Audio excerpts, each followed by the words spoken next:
Gracias por continuar con la señal de Canal 12. Vamos ya al espacio de la entrevista correspondiente a este día viernes. Vamos a cerrar la semana hablando de algunos temas que están en el ambiente preelectoral, pero vamos a poner algunos elementos en contexto, como todos los días. Con 52 votos, los diputados aprobaron una reforma a la ley de partidos políticos para que los nombres de sus donantes sean revelados. ¿Pero qué es en sí lo que se aprobó? Básicamente que se divulgarán los nombres de personas naturales cuando el monto alcance los $1.500 y en el caso de las personas jurídicas, cuando llegue a $5.000. Para algunos políticos se ha dado un paso importante en materia de transparencia y se ha cumplido una sentencia que emitió la Sala de lo Constitucional de la Corte Suprema de Justicia en 2014, que pedía que se aclarara esta información. El presidente de la Asamblea, sin embargo, no considera que lo aprobado contribuya a la transparencia, y menos que cumpla la sentencia de la Sala. Guillermo Gallegos pide al presidente intervenga para que lo aprobado no se convierta en ley. Yo esperaría, y de hecho ya lo hice saber al presidente a través de los secretarios privados y jurídicos, que esperaría que lo pueda observar. Vamos a ver qué pasa, él tendrá la decisión final. La Sala de lo Constitucional pidió al Tribunal Supremo Electoral no inscribir a los candidatos de los partidos que no divulguen la información sobre sus donantes. Habrá que esperar la reacción de la Sala sobre lo aprobado. Vamos a esperar también, la Sala puede perfectamente intervenir en este sentido, si hay alguna solicitud o un planteamiento por parte de alguna persona para determinar si es apegado, a mi juicio no es apegado a lo que la Sala estableció en la resolución que dio hace algunos días. Pero el tema de los donantes no es el único de la agenda política nacional. En los últimos días, los focos han estado alumbrando lo que ha ocurrido con la candidatura por San Salvador del FMLN. El 10 de octubre, ese partido expulsó de sus filas al alcalde Nayib Bukele y días más tarde nombró a la candidata Jacqueline Rivera, quien ahora se prepara para competir en los comicios de 2018. Mientras esto sucede, el alcalde de San Salvador anunció la conformación de su nuevo movimiento, Nuevas Ideas, con el que espera sentar las bases de una futura candidatura presidencial en 2019. Esta es la agenda de temas con la que iniciamos la entrevista de este viernes. Esta mañana vamos a conversar con personas que usted ya conoce, personas que colaboran con nosotros aquí en Noticiero Hechos. Le damos la bienvenida al doctor Jorge Martínez Menéndez y también al doctor Félix Ulloa. Qué gusto recibirlo, doctor. Qué bueno que está con nosotros. Bueno, muchas gracias y buenos días a todos. Félix, como siempre, un placer que nos acompañe. Gracias, Manuel. Un gusto también para mí. Comencemos hablando de esto aprobado por la Asamblea Legislativa y que tiene que ver con los donantes. ¿Qué piensan ustedes sobre lo aprobado y si esto cumple realmente las peticiones de transparencia que habían en cuanto a este tema? A dejar claro todos los fondos que llegan a los partidos políticos y la información de las personas que contribuyen con ellos. ¿Qué piensa usted, doctor? Bueno, aquí tenemos un dicho viejo que dice que el que pague el mariachi pide la canción.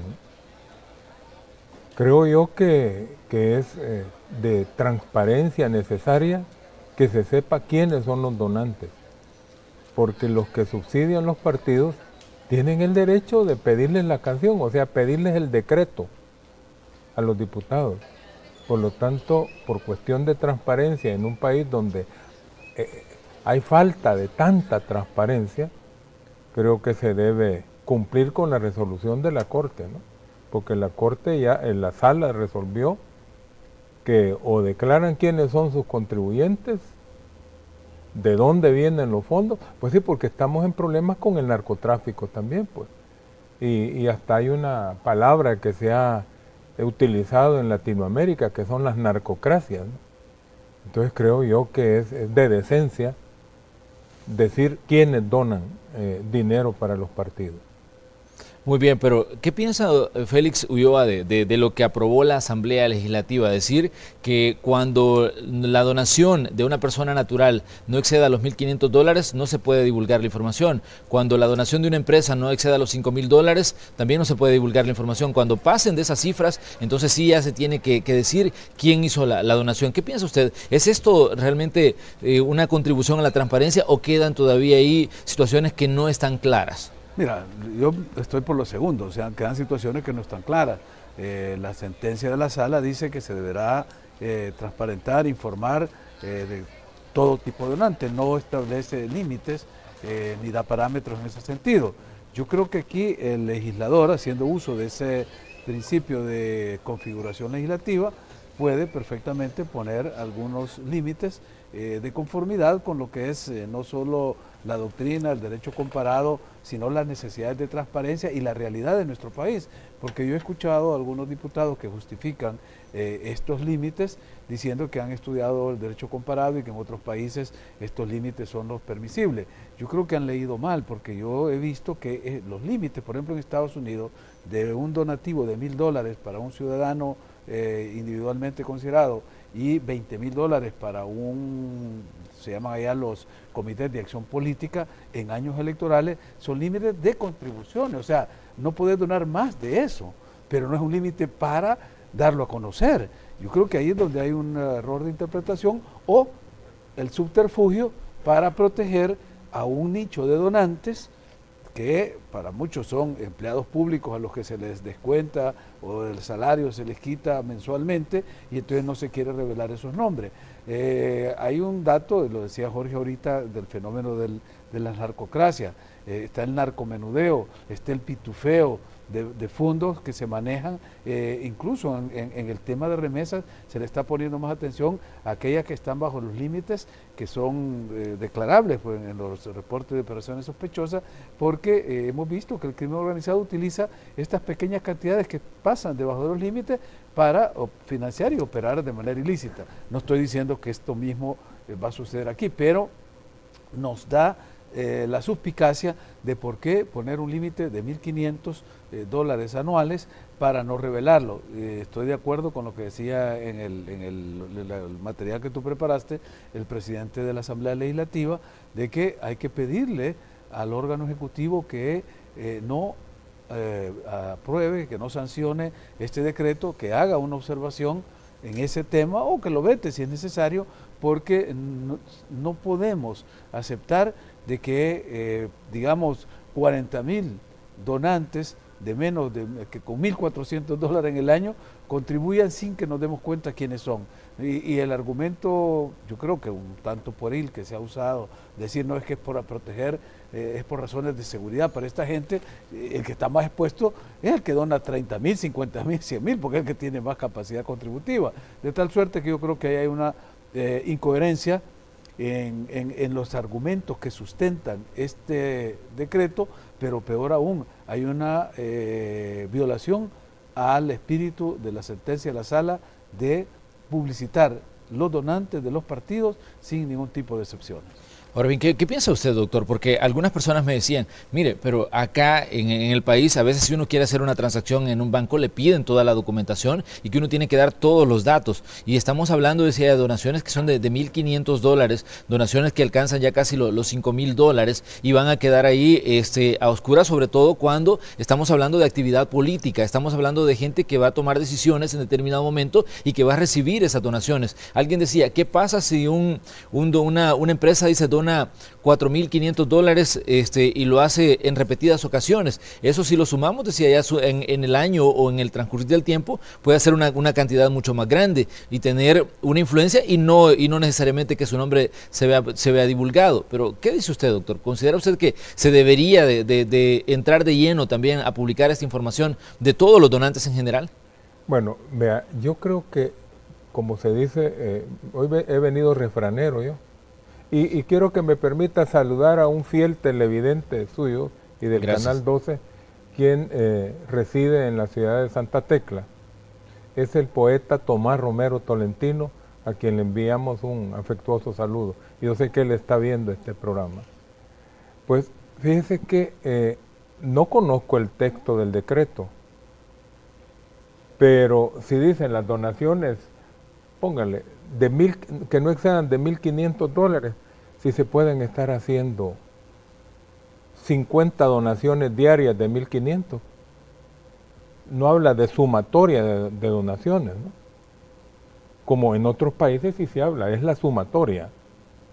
Pero podrían ser 50 donaciones diarias de $1,500, estaríamos hablando de $75,000 diarios. O podrían ser 100 donaciones. En fin, supuestamente se cumpliría diciendo, mire, si solo he donado 1.500, pero doné 1.500 a las 8, 1.500 a las 8:30. Entonces, como dicen, echar la ley y echar la trampa. Entonces, por cuestión de transparencia, y sobre todo que en el país necesitamos recuperarnos de todos los problemas que tenemos. Es más, la democracia salvadoreña es frágil porque se ha vuelto muy cara. Aquí se dice, bueno, fíjate que los partidos nuevos, los partidos políticos no tienen éxito. Claro, porque los únicos que pueden tener éxito son aquellos que pueden invertir hasta $100 millones en una campaña presidencial. Pero un grupo de ciudadanos honorables que quieran competir, ¿cómo lo van a hacer si no disponen de esas sumas estratosféricas? No, sería cuestión de que viéramos también cómo hacemos a la ciudadanía accesible el proceso electoral, que no se vuelva carísimo esto. En España, por ejemplo, la elección de un presidente, creo que la campaña dura 15 días, ¿no? Un mes. Un mes. Pero aquí no, bueno, si aquí ya tenemos cuánto tiempo de que andan los precandidatos allá haciendo campaña y va a ser hasta el 2019 la elección. Aquí dejamos que se irrespete la ley. Quienes se encargan de vigilar eso, que son los del TSE, se hacen del ojo pacho, y de esa manera pues tenemos que solo los partidos que puedan levantar millones y millones, que por cierto no quieren decir quién dona los millones, son los que tienen acceso al poder. En los partidos ciudadanos que no tienen la capacidad de levantar esas grandes sumas, no van a tener posibilidades. El proceso es carísimo, carísimo. En México es distinto, ¿no? El financiamiento es público casi un 100%. Y allá el espacio, por ejemplo, en los medios, entiendo yo que es cubierto por el mismo organismo electoral, para darle oportunidad a todos los partidos. Aquí usted ve que los partidos pequeños no tienen chances de pagar espacios en la televisión, porque es caro. Sí. ¿Verdad? Se van a la pinta y pega y prohíben la pinta y pega, entonces solo se quedan en el boca a boca. No, y fíjate que es bien importante usar a México como referencia, porque recientemente hubo un seminario internacional sobre el tema del financiamiento de los partidos. Se invitó a los 3 países de la región del Triángulo Norte, Honduras, Guatemala y El Salvador, con México, para que se examinara este tema del financiamiento. Y es curioso cómo los mexicanos han avanzado tanto que tienen ya en tiempo real la posibilidad de estar monitoreando los gastos de campaña de los partidos, de los candidatos. Tienen un sistema que lo ofrecieron gratuitamente a los 3 organismos electorales, El Salvador, Honduras y Guatemala, en el cual ellos reciben las cuentas de los partidos. Han creado un sistema prácticamente de contabilidad de los partidos, donde todos los partidos están reportando, y la autoridad electoral está llevando ese control, ese monitoreo. Tienen controlados y tienen listados quiénes son los proveedores de servicios y de bienes a los partidos políticos, a los candidatos. O sea, hay una transparencia que cada vez se va haciendo más eficiente, y la ofrecieron donada a los organismos electorales de la región. Guatemala está bastante avanzado, tanto es así que el hecho de la fiscalización de las finanzas de los partidos estaba ahí presente. Un muchacho, Giovanni se llama, el encargado de esta área en el Tribunal de Guatemala, que de ahí es donde ha aparecido la denuncia al caso del presidente actual de Guatemala, por excederse en los límites del financiamiento de campaña. Honduras, ese día, estábamos en Honduras, estaba aprobando en el Congreso la ley de transparencia y la creación, que ya tenía varios meses dentro del tribunal, de una unidad que se encarga de la fiscalización de los partidos.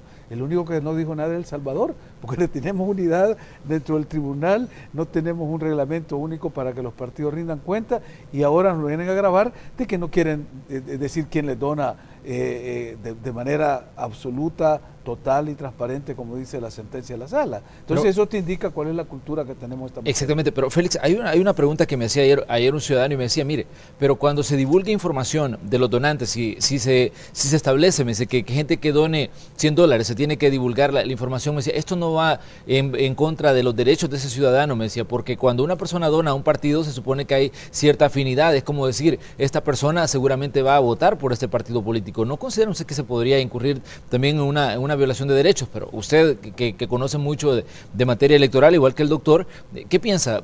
¿Se puede incurrir en una violación de derechos en aras de la transparencia de temas como este, como el financiamiento? Mira, yo creo que esto es un mito que se ha creado para a seguir en la opacidad y la impunidad en esta materia. Cuando se dice que hay que develar los nombres de los donantes, no es que se va a sacar en todos los periódicos, esto dieron tanto, no, es que está disponible la información para la persona que la solicite, porque ahora tú le pedías a los partidos, bueno, yo lo hice cuando era magistrado, de pedir la información y nadie me la dio porque no estaban obligados, la ley no lo obligaba. Ahora lo que están diciendo es que ustedes están obligados a reportarle eso, no publicarlo, a la autoridad correspondiente, en este caso al tribunal tiene que tener la lista de los donantes, y si hay un interés legítimo de alguien que quiere conocer la información por razones académicas, por razones de investigaciones o por razones de hacienda tributaria, ahí está la información disponible. De eso se trata, es el principio de publicidad, no es ir a hacer aquí a contarle a todo el mundo quienes donan, porque entonces se estaría invadiendo áreas que deben estar protegidas, que es de cierta intimidad, de cierta confidencialidad para el ciudadano. Pero es como que diga, pues tampoco hay que declarar en Hacienda, porque entonces todo el mundo va a saber cuánto es mi ingreso, mi patrimonio. No, hay obligaciones del ciudadano con la comunidad, porque no es lo mismo donarle $100 a la Cruz Roja o a una organización de beneficencia que a una institución política. Es decir, eso tiene un acto que es de interés público. Necesitamos saber, los partidos políticos no son instituciones de beneficencia, son instituciones públicas y por lo tanto se debe cumplir el principio de rendición de cuentas. Esto es lo que no entendemos aquí, porque hemos estado acostumbrados a la impunidad y a que el funcionario no le importa ni la comunidad, ni la sociedad, ni el bien común. Entonces, ante esa cultura, ahora que se están abriendo estos espacios de transparencia, de publicidad, de rendición de cuentas, se dan esta resistencia y se buscan argumentos como ese, no porque el ciudadano se va a saber por quién votó, a quién le dio el dinero, pues claro que sí, de eso se trata, de saber quiénes apoyan a esta institución política, porque no se trata del que va a dar $50 o $100, se trata del que da 1 millón, 5, 10 millones, que después, ¿verdad?, pasan facturas y son los beneficiarios de contratos con el Estado. Es decir, eso es lo que se trata de impedir, que caigamos en una, yo iba a decir cleptocracia, pero más bien una plutocracia en la cual el poder del dinero es el que define quiénes son los electos y una vez electos cuáles son las agendas para los órganos electivos, y eso es lo que pone en riesgo la democracia. Doctor, usted decía una frase cuando comenzaba su intervención y decía, bueno, quien pague el mariachi pide la canción. ¿Qué tan común es eso de que el donante siente que tiene cierta influencia ya en las decisiones que un partido político pueda tomar a futuro, cuando ya llegue, digamos, a un puesto, a una posición de poder? ¿Qué tanto, digamos, lo podemos apreciar en El Salvador y qué tan importante es que los ciudadanos dimensionemos este tipo de fenómenos también? Bueno, cuando tenemos un sistema electoral tan caro como el nuestro, el dinero es un elemento importantísimo. Y el que apoyó hoy y que ofrece que también dará su apoyo en futuros procesos electorales, tiene que ser escuchado. Tiene que ser escuchado porque si les dicen, miren, yo les voy a quitar el apoyo económico y se los voy a dar a otro, entonces la fidelidad está con el que me patrocina. Ahí está la fidelidad. Y por eso, siendo que los políticos representan al pueblo que los elige y no al que les pagó la campaña, entonces ahí se da la dualidad. Dejo de representar al pueblo y represento al que me patrocina, a mi patrocinador. Pues sí, porque aquí tenemos de que usted hace la cuenta, ya han hecho cuentas públicas, digamos, de decir, bueno, fíjese que tal diputado, oía una vez yo, decir, gastó $650,000 en su campaña. Pero ¿cuánto gana un diputado en los 3 años? No gana $650,000, ¿no? Entonces dice, bueno, y eso es cuestión, ese es un gana-pierde, pues. No, la utilidad tiene que venir por otro lado. Y seguramente los $650,000 no salieron del bolsillo del diputado, sino que de un patrocinador que sabrá cómo recuperar su inversión. Así que creo yo que en nuestro país tenemos muchos problemas precisamente por una corrupción generalizada que se ha llegado a convertir en un problema cultural.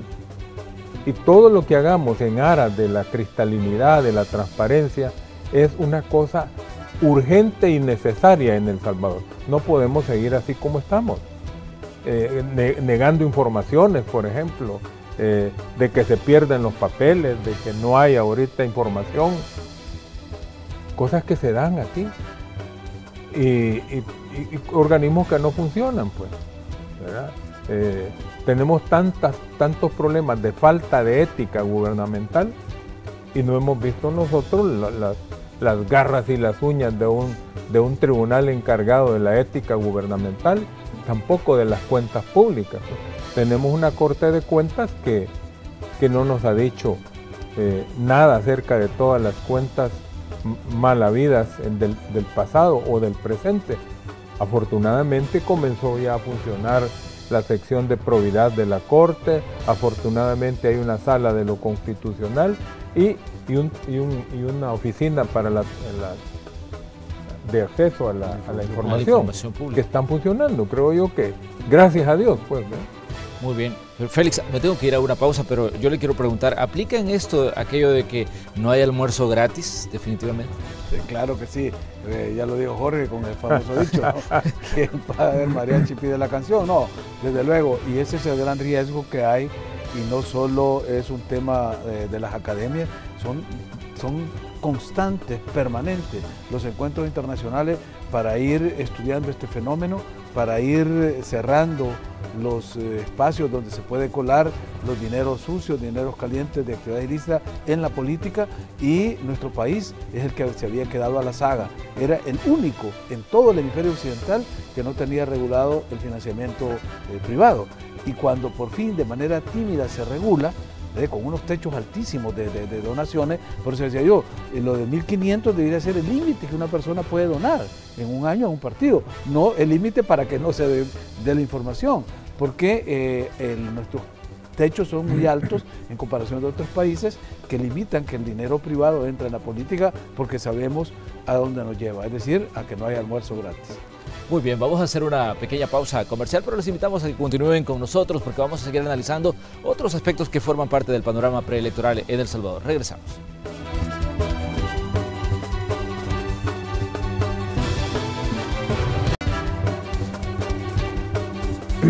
Esta mañana en el espacio de la entrevista de Hechos AM estamos conversando con el doctor Félix Ulloa y con el doctor Jorge Martínez Menéndez. Estamos hablando sobre aspectos preelectorales que están en el ambiente en estos días. El Salvador está viviendo en 2017 un año importante porque se están sentando las bases de lo que podría ocurrir el 4 de marzo de 2018 cuando se acuda a las urnas a elegir a una nueva bancada de diputados y se elija también a los 262 alcaldes del país. Estamos hablando de algunos aspectos que tienen que ver con los partidos políticos, su funcionamiento, y hay un elemento también que está en el ambiente. Este cambio de candidatura que se dio por San Salvador en el caso del partido FMLN. El 10 de octubre, Nayib Bukele sale de las filas del partido luego de una resolución del Tribunal de Ética y en su lugar el partido, unos días después, nombra a Jacqueline Rivera como su candidata por San Salvador. Esta mañana vamos a evaluar este aspecto. ¿Qué piensan ustedes de este cambio que ha hecho el FMLN desde su candidato por San Salvador? Jacqueline Rivera pues ha dicho que ella va a trabajar en pro de los ciudadanos, todo lo que puede decir un candidato, digamos, en un año que ya está haciendo campaña y tratando de llevar simpatías al proceso que se viene y a la competencia que tiene encima. Pero ¿qué piensan ustedes de este giro que dio el FMLN con Jacqueline Rivera, doctor? Bueno, yo creo que han puesto una persona que es realmente de las filas del partido, o sea, representa al partido. Porque aun cuando Nayib pudiera haber tenido afiliación partidaria, pero digamos no era en sí un FMLNista, pues. Mientras que ahora se han puesto una que es de ellos y que lo representa al 100%. La sustitución entiendo de que ya legalmente era un procedimiento de acuerdo al estatuto del partido y creo que todo está legal. Habrá que ver pues cómo resulta este proceso electoral, porque esto es por banderas, ¿no? Y creo que según las encuestas de opinión casi andan en un empate técnico Arena y el FMLN. Así que habría que ver qué va a resultar de esto, ¿no? Al hablar de la separación entre el FMLN y Nayib Bukele, se dice que el gran ganador en esto fue Ernesto Mason, porque ahora tiene una candidata que en la que podría decirse está en igualdad de condiciones, porque si hablamos de lo que decían las encuestas respecto a Nayib Bukele, había una diferencia abismal entre la figura de Ernesto Mason y la figura de Nayib Bukele. Pero ¿cuál es el análisis que se puede hacer, Félix, sobre este giro y sobre el papel que puede jugar Jacqueline Rivera? Mira, yo diría de que hay que separar primero el papel del candidato y luego, como dice Jorge, el papel del partido, porque en el caso de las elecciones municipales no se vota por el candidato, se vota por el partido, por la bandera. Entonces, el candidato es importante porque es la cara visible de esa bandera en la contienda. Para suerte del FMLN, la sustitución de Nayib Bukele recae en una persona que tiene simpatía, que tiene presencia de medios, que tiene aceptación, y que si lograra desarrollar una buena propuesta municipal, como ella ya lo ha sostenido, va a continuar con las buenas obras que se han hecho hasta ahora y las que necesiten ser corregidas se van a corregir, eso le dará un carácter de continuidad y si logra innovar con algunas propuestas novedosas, pues podría tener muchas más posibilidades. Ahora, midiendo las banderas, que es lo que decía Jorge, es decir, el nivel de aceptación partidaria, aquí sí yo diría, ojo, porque la capital es quizás donde se expresa el voto más informado del electorado y donde la gente vota no tan influenciada por eslogan ni por jingle, sino por lo que se le pretende proponer o las propuestas que hay.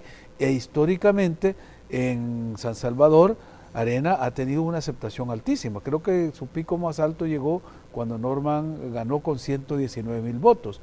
El FMLN en las elecciones del 2015 creo que no llegó a los 90,000 votos, en su momento más alto. Entonces, si ves el comportamiento electoral de la capital, varía según las ofertas. ¿Y por qué ganó el FMLN con menos de 90,000 votos en la elección del 2015? Porque Arena perdió más de 27,000 votos. O sea, pues que Arena perdió San Salvador y por eso el Frente la gobierna. Ahora vamos a ver cómo está el comportamiento de este electorado. Si Arena va a recuperar su voto en la capital o si el Frente va a lograr mantener esa hegemonía electoral que logró en 2015. Entonces hay que hacer los dos análisis, el comportamiento del electorado capitalino vis a vis las banderas de los partidos y el rol de cada uno de los candidatos que se han presentado. Pero en el caso de Jacqueline Rivera, que asume una candidatura por San Salvador, ¿no consideran ustedes que es un reto también enfrentar o estar a la sombra de alguien que venía con tanta popularidad y que había logrado despuntar en materia política, el caso de Nayib Bukele? Yo, perdón, solo porque para terminar la idea de lo que ella ha expresado, a mí me pareció muy inteligente de su parte que no entrara descalificando al anterior candidato, sino que al contrario, reconociendo el buen trabajo que se ha hecho, que se está haciendo y la posibilidad de continuar eso. Entonces es una posición inteligente no entrar en una actitud de confrontación, de choque o descalificación del anterior candidato para poder continuar capitalizando ese apoyo que tenía la candidatura de Nayib. Doctor. Bueno, yo creo que sí tiene posibilidades Jacqueline Rivera de ganar. Si tomamos en cuenta que en la elección anterior, cuando fue electo Nayib aparecía con unos índices de popularidad muy altos, pero la diferencia fue apenas de 3,000 votos y Arena cambió de candidato, salió de la candidatura el doctor Quijano y entró Edwin Zamora de candidato. Yo creo de que estas elecciones igualmente van a ser reñidas y ambos partidos tienen posibilidades de ganar, todo depende de cómo manejen su campaña, cómo se comuniquen y en fin, el voto es por bandera y los partidos están prácticamente, como ya mencioné, en un empate técnico. Pero ¿qué piensa usted, por ejemplo, de lo que está haciendo ahora Nayib Bukele? Él anunciaba su movimiento Nuevas Ideas y ya dijo claramente, bueno, yo voy a buscar la presidencia en 2019. ¿Qué piensa usted? ¿Que le ve futuro, digamos, a alguien que se baja de un vehículo como el FMLN para crear su propio vehículo a fin de llegar a una candidatura y posiblemente a la presidencia de la República? Bueno, yo creo que en la actual coyuntura, en la que el pueblo tiene súper manifestada su voluntad de rechazo a los partidos políticos tradicionales, creo yo que hay oportunidad para nuevas opciones. Y sobre todo que los partidos, a pesar de que conocen del rechazo, mantienen las actitudes que el pueblo rechaza, ¿no? ¿Verdad? Así que yo creo que sí existen posibilidades, ¿no? Y no hay que limitarlas tampoco, pueden ser terceras y cuartas vías las que aparezcan de aquí al 2019, porque entiendo yo que se ha aprobado un nuevo partido también, ¿verdad? Hay un nuevo partido que recientemente se aprobó. Sí. Bueno, no sé, a lo mejor no solo una tercera vía, a lo mejor una cuarta o una quinta vía, y vamos a tener un menú los ciudadanos para decidir por quién votamos. Y ahí sí va a ser el carisma personal en la cuestión presidencial, porque somos presidencialistas. Y como yo mencionaba ya en una ocasión aquí, los partidos políticos nuestros se han fortalecido a través de la figura de un líder carismático. El Frente, por ejemplo, con Shafik, ¿verdad? Desapareció Shafik y el Frente le ha dolido la muerte de Shafik. El PDC, alrededor de la figura de su gran líder, el ingeniero Napoleón Duarte. Sí. Arena, alrededor de la figura de su gran líder, el mayor Dauizón. Y así los partidos se van formando a través de una figura así fuerte. Pero esperemos a ver qué surge, ¿no? Falta un tiempecito todavía para el 2019. Exactamente. Félix, ¿qué piensa usted con su idea cierta? Bueno, mira, como ya nos salimos del ámbito de estas elecciones municipales y legislativas al ámbito de una elección presidencial, yo creo que el movimiento de Nayib, o lo que él pretende, lo que planteó el miércoles de esta semana cuando anunció su movimiento Nuevas Ideas, él está haciendo una lectura de los tiempos modernos y está interpretando cuál es ese sentimiento de la sociedad que está insatisfecha con las formas de hacer política tradicionales y está interpretando cuáles son los desafíos de esta sociedad moderna. Entonces, a partir de ahí, y quizás en una primera instancia, trabajando con una comunidad virtual muy grande, muy amplia, porque su video ya lleva casi 2 millones de visitas, de vistas, de reproducciones, está comunicando con un segmento poblacional que a lo mejor es invisible para otros sectores.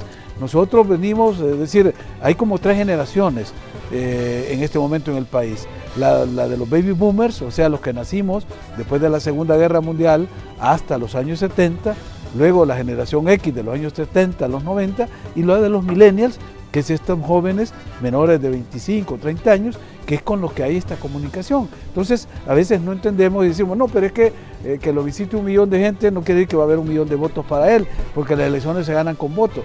Yo creo que hay que pensar que así como en otras latitudes se dieron estos movimientos, la primavera árabe, el despertar en España, en Francia, es decir, de comunidades que están buscando formas más asambleístas de organización política, en El Salvador es una experiencia inédita. No sabe cómo puede reaccionar este segmento de la juventud, de la población, frente a esta convocatoria, porque digo, es inédito, lo cual no quiere decir de que va a ser un éxito o que va a ser un fracaso. Es cuestión de cómo se trabaje, cómo se elabore y cómo se traduzca esa comunidad virtual en una comunidad real que actúe en la política con los pies en la tierra. Muy bien, así vamos a cerrar hoy el espacio de la entrevista de Hechos AM. Como siempre le agradecemos, doctor, un placer haber conversado con usted. Gracias por acompañarnos, como siempre. Bueno, muchas gracias y muy buenos días a todos los televidentes. Doctor Ulloa, como siempre, un placer que nos acompañe. Gracias, también. Manuel, siempre un gusto conversar contigo, con la audiencia y por supuesto con el doctor Martínez. Cerramos nosotros así